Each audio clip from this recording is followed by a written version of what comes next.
Welcome back, everyone. It's good to see you here, focused, curious, and ready to take the next step in your craft. Last session, we explored the birth of a story, the raw idea, the spark that appears almost out of nowhere. But an idea, no matter how brilliant, is only potential. Without structure, it collapses. Without form, it dissolves. And without a spine, it simply cannot stand. Today, we move into one of the most essential lessons in all of storytelling, the three-act structure. This structure is not a rule. It's a reflection of how human beings experience change. It is the architecture beneath myths thousands of years old, the foundation of modern cinema, and the guiding rhythm behind every story that has ever moved an audience. Why is this session important? Because if you understand structure, you understand transformation. And if you understand transformation, you understand storytelling itself. By the end of today's session, you'll have the ability to take any idea, no matter how abstract, and give it a shape, powerful enough to pull a reader or viewer across an entire narrative. You'll learn why stories grip us, how they escalate, where they break, and how they heal. So take a deep breath, settle in, and open your notes. Today you'll learn the hidden map behind every story, and you will begin designing the map of your own. Session 2. The three-act structure. The hidden map behind every story.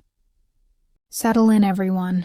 Today we move from the spark of an idea into the very architecture that turns that spark into a narrative engine. The three-act structure is not merely a template. It is the emotional physics of storytelling.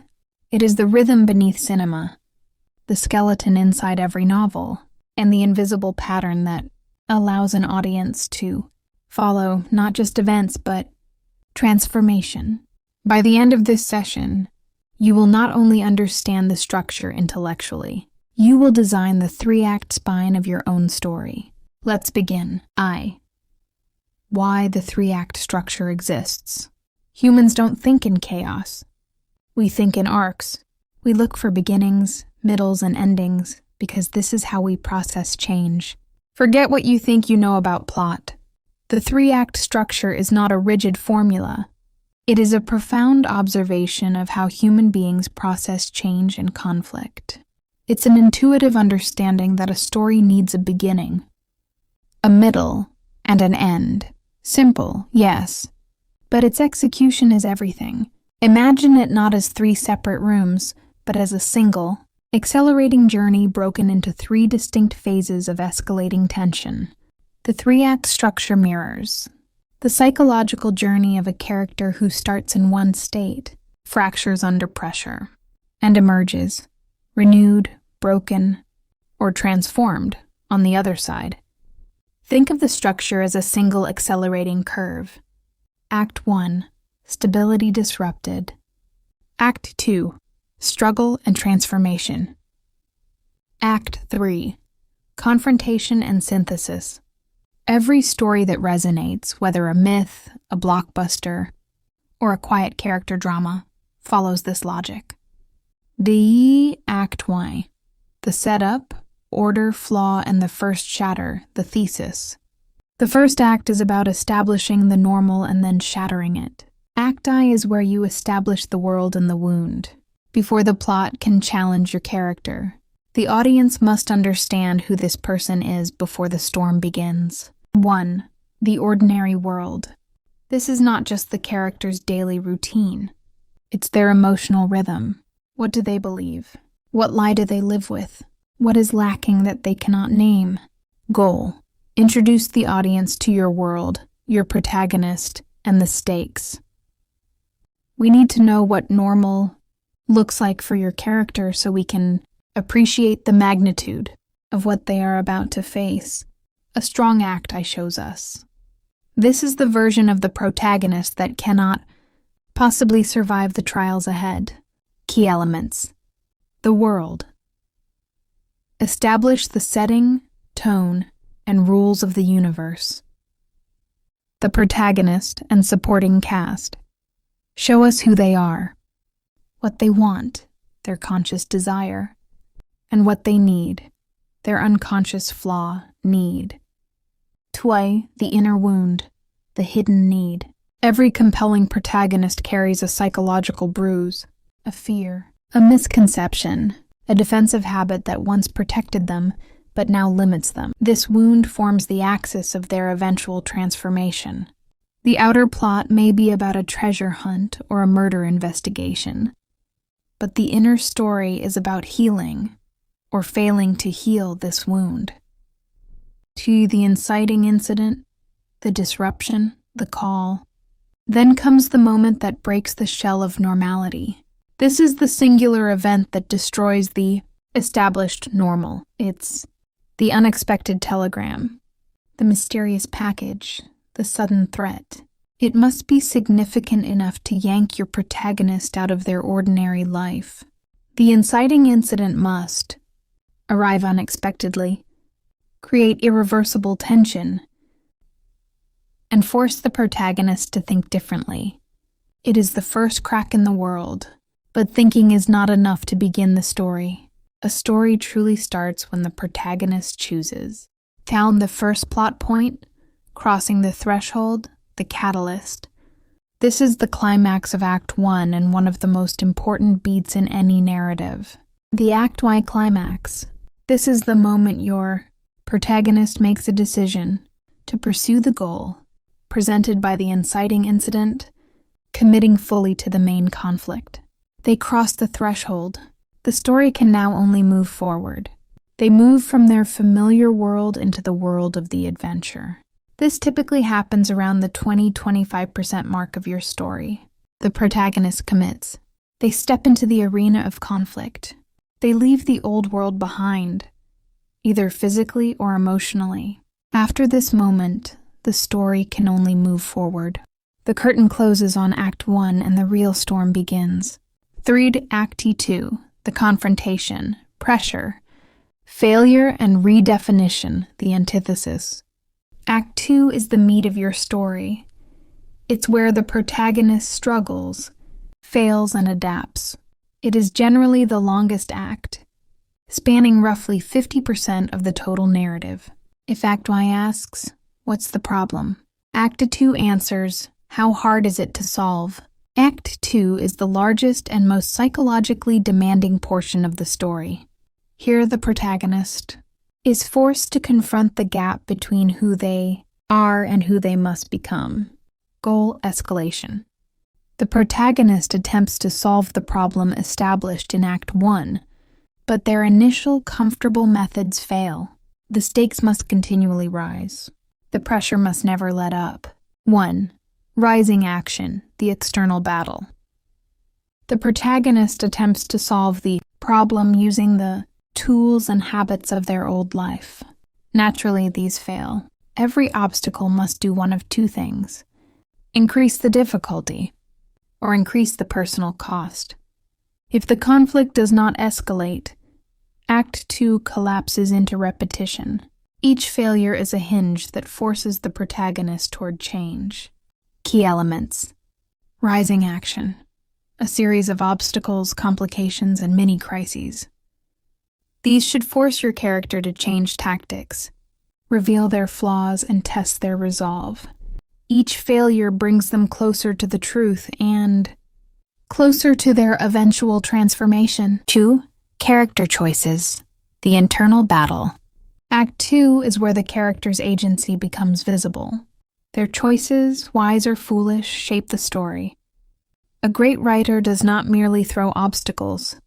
They create consequences. The protagonist tries, fails, adapts, regresses, learns, resists, and evolves. This dance of growth and resistance fuels the emotional engine of the narrative. By Midpoint, the great shift, false victory, defeat. At the exact center of the story, a crucial event occurs. The midpoint is a pivotal moment that occurs exactly halfway through the story. It usually offers a significant shift in perspective or stakes. The midpoint is the bridge between the earlier struggle and the deeper truth. It typically takes one of two forms: a false victory, where the hero thinks they've won, but they haven't, The protagonist believes they have succeeded. A false defeat, where the hero hits rock bottom, but it galvanizes them. Everything seems lost. Either way, the midpoint changes the meaning of the conflict. Often it's a great place to introduce a major secret or a massive increase in the antagonist's power. The stakes become personal. The enemy becomes clearer. The protagonist sees a truth they didn't see before. After the midpoint, the story speeds up. 3. Escalation toward crisis. Increasing stakes. The second half of Act 2 tightens the screws. All defenses collapse. All illusions crumble. The patterns that once kept the protagonist safe now betray them. Increasing stakes. After the midpoint, the conflict must become personal. The consequences of failure transition from abstract to intensely personal. Now the life of a loved one, the hero's integrity, or the fate of the entire world is on the line. This descent leads to one of the most powerful structural beats. 4. The second plot point, all is lost. The low point crisis. This is the emotional and narrative low point. The Act 2 climax. This is the moment of utter defeat. The protagonist has tried everything, and it has all failed, leaving them hopeless, broken, and alone. They must psychologically or literally confront the nature of their deepest fear or flaw. This is the moment of maximum dramatic tension, forcing the hero to find the final, true solution, not the comfortable one. This occurs around the 75% mark. The protagonist faces the limits of their strength and the consequences of their flaws. Here, the external defeat mirrors the internal collapse. This moment is not simply about failure. It is about clarity. The protagonist finally understands. I cannot win as the person I have been. This insight prepares them for rebirth in Act 3. Act 3. The resolution, truth, action and transformation, the synthesis. The final act is the payoff, the ultimate confrontation and the resolution of the characters' internal and external conflicts. It's a rapid-fire sequence of events leading to the conclusion. Goal, synthesis. The protagonist, having learned their lesson at the second plot point, now applies that hard-won knowledge in a final all-or-nothing effort. Act 3 is where the protagonist synthesizes everything learned. The world does not magically become easier. The protagonist becomes better equipped, won the final plan and acting with awareness. Where Act 1 showed ignorance and Act 2 showed resistance, Act 3 shows integration. The protagonist now acts not out of fear or habit, but out of understanding. Key elements. Pre-climax. The protagonist commits to the final plan, utilizing their transformed understanding. There is a final gathering of forces or a silent, determined march toward the showdown. This is the difference between a character who reacts and a character who creates. 2. The climax. Confrontation with the outer and inner enemy. The climax is the most dramatic scene of the entire story. It is the definitive battle, the final argument, the make-or-break operation. The protagonist confronts the antagonist and their own central flaw simultaneously. The external and internal conflicts are resolved here. The climax is not merely the showdown with the antagonist. It is the collision of two arcs. The external conflict and the internal wound. The protagonist must face not only their opponent, but their deepest flaw. The battle is emotional before it is physical. A climax succeeds when the protagonist makes a choice only the transformed version of them could make, and that choice resolves the core tension established in Act 1. This is the moment the entire story has been orbiting. The denouement, the new world. The denouement is the aftermath. After the storm clears, we glimpse the transformed landscape. It is the moment to breathe. Show the audience the new normal. How has the protagonist changed? How has the world changed? Tie up the loose ends and let the emotional weight of the journey settle. The audience must see the contrast. Who is the protagonist now? What have they gained? What have they lost? How has their world changed? The denouement is the emotional exhale after the narrative sprint. It seals meaning into the experience. V, your assignment. Designing the dramatic spine, mapping the curve. The 3-act structure is your secret map. Your task now, as we conclude this session, is to stop seeing a story as a sequence of events and start seeing it as a dramatic curve. Before our next session, I want each of you to build a miniature 3-act blueprint for your own story. Use your raw idea from session 1 and map the following. Define your idea. Take the raw idea we discussed last week. Define the acts. On a single page, draw a line and divide it into 3 parts, 25%, 50%, 25%. Find the pillars. Pinpoint these 4 critical moments for your story. Inciting incident, the call. First plot point, crossing the threshold. Midpoint, false victory, defeat. Second plot point, the low point, all is lost. Draft your first story. Write a short outline or even a 1-page scene that captures the essence of your story's Act 1, ending specifically with that powerful first plot point. Map the curve. Outline these critical elements. The ordinary world. The inner wound. The inciting incident. First plot point. A brief sketch of Act 2 obstacles. Your midpoint. Your all is lost moment. How your protagonist will change by the end. This is your story's skeleton. Once this spine exists, the flesh of scenes, characters, and dialogue can grow naturally around it. This is where theory meets practice. You have the tools. Now go and give your idea a proper, powerful backbone. And that brings us to the end of session 2. We've taken the spark of an idea and framed it within a structure that has guided storytellers across centuries. You now understand how a narrative rises, fractures, collapses, rebuilds, and finally transforms.